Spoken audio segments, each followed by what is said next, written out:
It's Tony Elliott on the hot seat. Hey, Chris Graham here from Augusta Free Press. And the short answer is it's at least warm and maybe getting warmer. I think it's fair to speculate how the big season that a lot of folks seem to think is in store for Virginia Tech just down the road might factor into the thinking around Tony Elliott and Virginia. And I think, when you look around, I've been reading a lot about some buzz around Tech being a sleeper pick to contend in the ACC this year. Some analysts even suggesting Tech could sneak into the ACC championship game picture, and that means 9, 10 wins. I mean, that's, to get into the ACC championship game now, it's a one conference setup again, no divisions. Top two teams overall get into that championship game. So we're not talking about a coastal team getting in with a 7-5 or 8-4 record. So if Brent Pry in year three of his regime has Tech on the doorstep of an ACC title game, it's hard not to imagine the people who pay the bills at UVA saying, wait a second, our guy's in year three, and what are we getting for our dollars?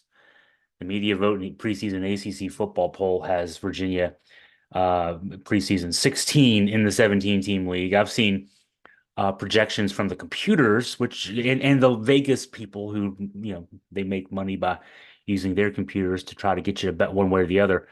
4 or 5 wins, 4.5 to 5 wins. I think the ESPN FPI had 4.6 wins. The Vegas number I saw was 5.1. So let's put it right there at the 5 mark.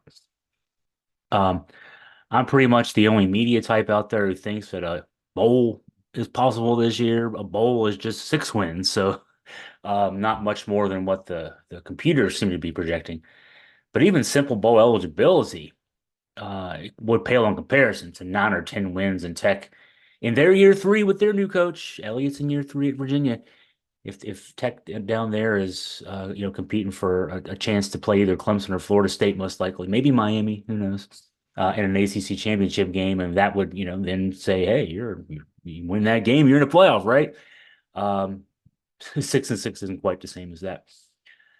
And then that's if things go well. I mean, the schedule is nice at the beginning of the season for Virginia, and then the second half really starting with game 6, and then the second half is just it's not easy. It's not gonna be good.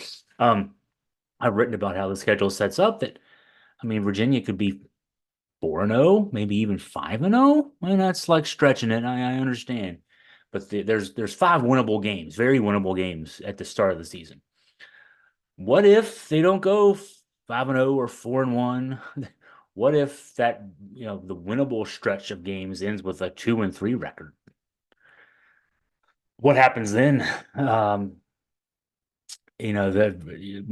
those last 7 games, that Virginia could and I think likely will be an underdog in all 7 of those games, at least where we're sitting right now. And that's even, I think, even with a 5-0 start, they're still underdog in those last 7 games against that schedule.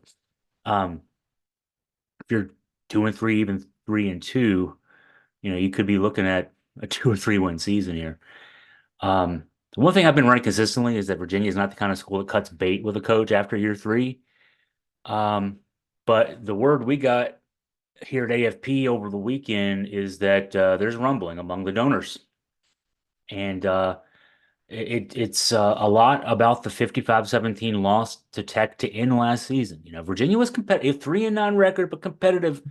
There were games blown. I attribute at least 3 losses to special teams miscues, 3 one-score games that 2 had blocked punts returned for touchdowns. 1 had a penalty on a missed field goal at the end of regulation that set up a chip shot field goal that NC State made. If you win a couple of those games, you're on the threshold of a bowl last year.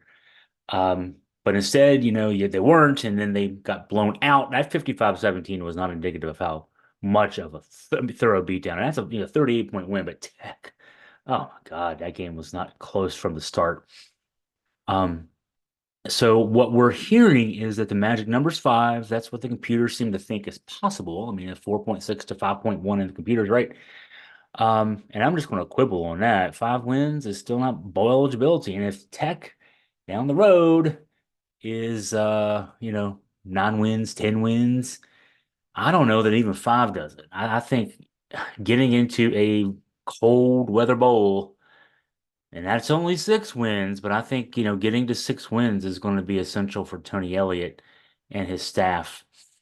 Um, and I think a big part of that is not just what Tech's doing down the road, but that $80 million football ops center that opened earlier, I guess right before the summer in June.